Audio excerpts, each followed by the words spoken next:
Messenger by Joseph Samachson, writing as William Morrison, originally published in Imagination Stories of Science and Fantasy, July 1954. Narrated by Trussel. He knew that there had been trouble, and he had been told what he had to do. The trouble was he had forgotten. He didn't remember where it was. He had been speeding past an off-color white dwarf when it happened. If he had taken the trouble to look around, he would have seen that the white star was going to explode. He knew a potential nova when he took a good look at one. But after all these centuries he had grown careless, and when the blast had come, the small star suddenly blazing into a billion-fold brilliance, the penetrating radiation had hit him with full intensity.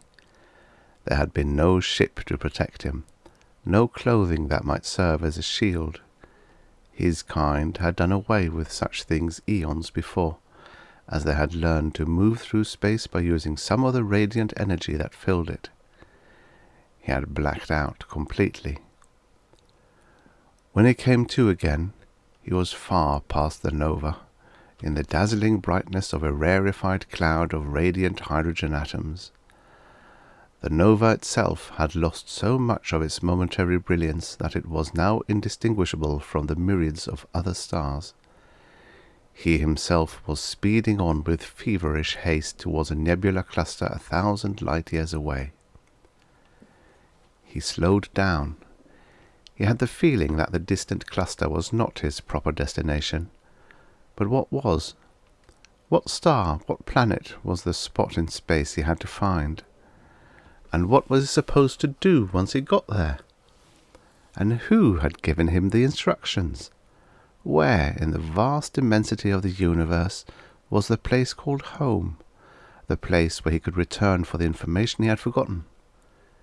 He didn't recall. He knew only, with the same distressing vagueness, that somewhere there was something he had been ordered to do, and that once given, the order had to be carried out. He travelled aimlessly, by feeling alone. Time meant nothing to him as an individual, for his kind had long mastered the problems of age. But time meant much to those he had been sent to.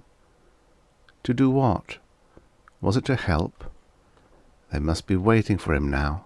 They must be wondering why he didn't come. He would have to hurry. Hurry to do something he didn't yet suspect, but would sooner or later remember.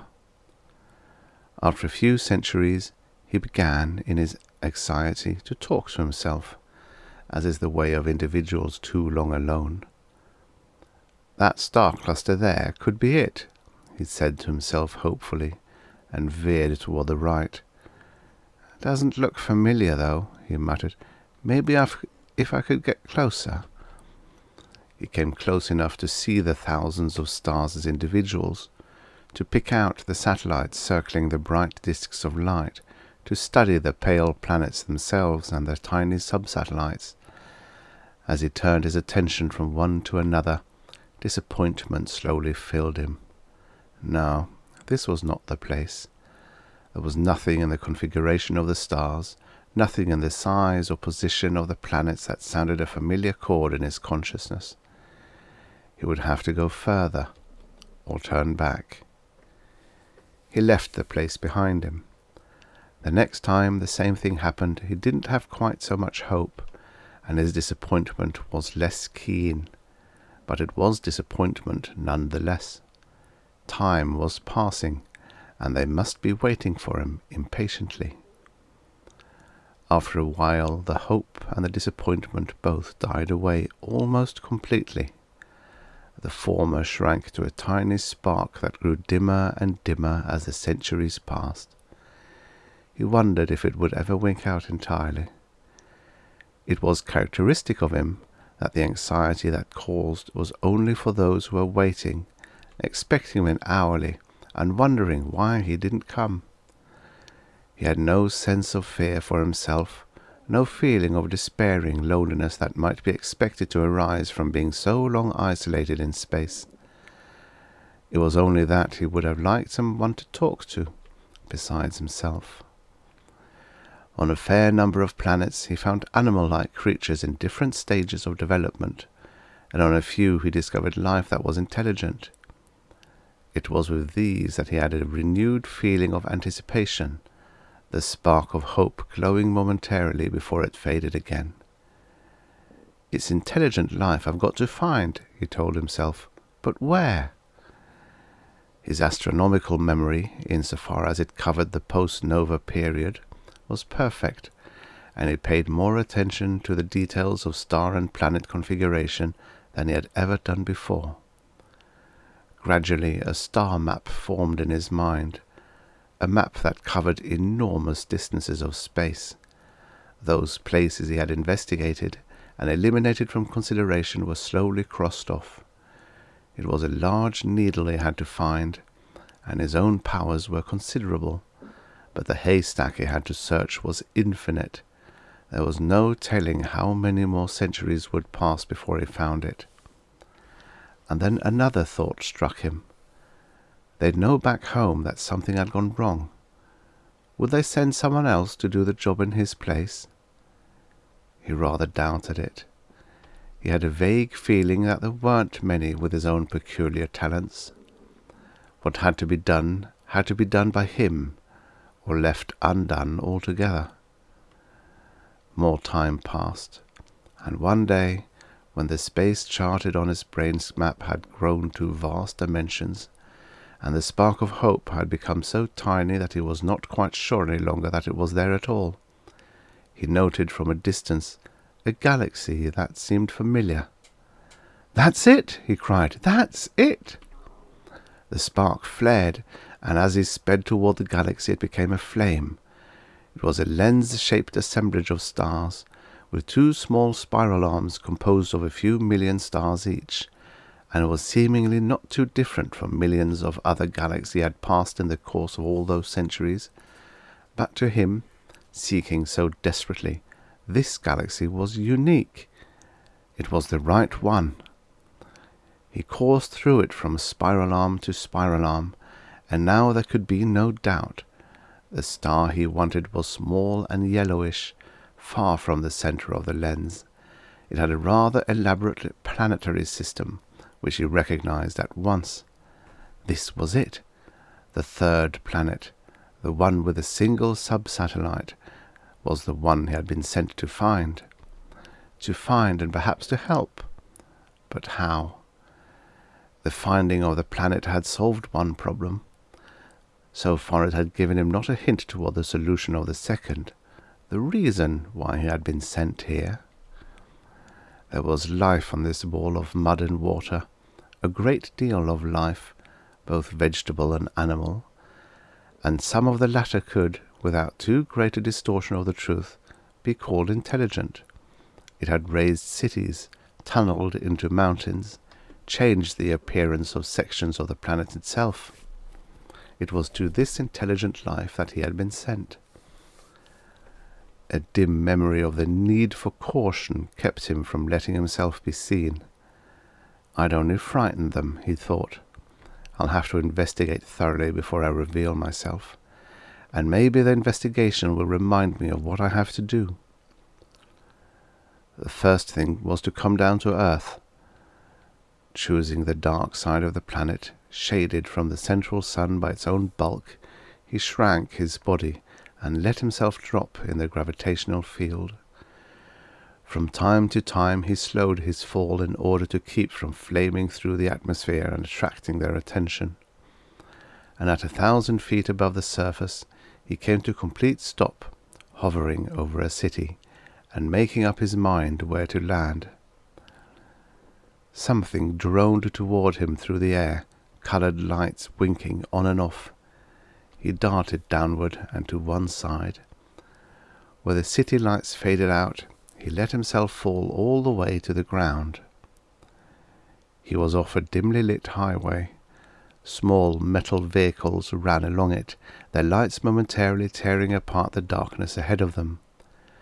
A glance through the metal at the creatures inside the vehicles gave him a queer thrill. Yes, These were the ones he had been sent to. Quickly reshaping his body and clothing himself so that he seemed to be one of them, he began to walk along the highway. Cars sped past him, picking him out in their headlights. None of them stopped, but he had time to probe their minds and listen to their language. What he found was not pleasant. Among all the feelings which controlled their thoughts, fear was easiest to detect, and along with the fear were hatred and envy and greed, anxiety and guilt. Oddly enough, there were also hope and affection for each other, but it was the worst feelings that predominated. There was no doubt that they needed help. That didn't make any clearer, however, what he had to do. He had an idea that it was not his mission to work out a detailed solution. He had to do some simple thing, something. The two men were lying in wait, either for him or for some other pedestrian they judged sufficiently unwary. He sensed them long before the first one stepped out toward him, a cigarette in one hand, and what was supposed to be an ingratiating look on the brutal face. "Got a match, bud?" The other man suddenly plunged at him from the side, an arm wrapping itself around his neck. The assailant tried to bend him back, the forearm cutting across his windpipe. The arm of the first man swung, a rough fist smashing at his face. Then the two assailants screamed in pain and terror. Where they had touched him, fist and arm broke into flame. Both men turned from him in horror and ran off wildly, as if to get away from themselves. He hadn't meant to hurt them, but they had contrived their own punishment. Perhaps. No, that wasn't it. He wasn't here to punish either. He walked along, and soon he found himself entering the city. A man in a blue uniform watched him suspiciously and ordered him gruffly to get moving. "I am moving," he said pleasantly. "Don't you get wise with me," said the bluecoat, and raised a threatening club. He paid no attention to the club, and kept on, toward the heart of the city. What he saw only confirmed the impression he had obtained from the minds of the men and women in the cars. Too many thoughts were mean and ignoble, rising only from selfish and vicious desires. Many of those who saw him seemed to sense his strangeness, and moved toward him with a single impulse, to take advantage of his ignorance. Men spoke to him out of the sides of their mouths, offering him bargains. Women offered themselves. "Look, Mac, this stuff is hot, see? Just came off a truck. Want to look at some nice pictures, mister? I can give you a good address, bud. Out for a good time, Jack?" The planet was sick. Had he been sent to cure it? He came to an area of broad lighted streets. Lights glittered everywhere, attracting the attention of those around him by going on and off. Great posters advertised the attractions inside places of amusement. He entered one of them, an astonished ticket collector calling after him, "Hey, where's your ticket, bud?" But there was something about him that prevented the man from pursuing. He lost himself in the darkness and watched the screen. Here, in brief and vivid form, was pictured the life of the planet. Women in bathing suits plunged into a pool and formed a pattern which imitated sensuously the petals of an unfolding rose. A small animal leaped through hoops and climbed a ladder. Groups of men drove against each other for possession of an object which they kicked occasionally into the air. An elderly man looked grim and made a speech into a microphone. And then a film showed the main business of the planet, which seemed to be the killing of its supposedly intelligent inhabitants. Bombs exploded, planes crashed, desperate lines of men ran forward to meet their deaths. Something quickened in his mind. He almost remembered now. this was what he had come here about.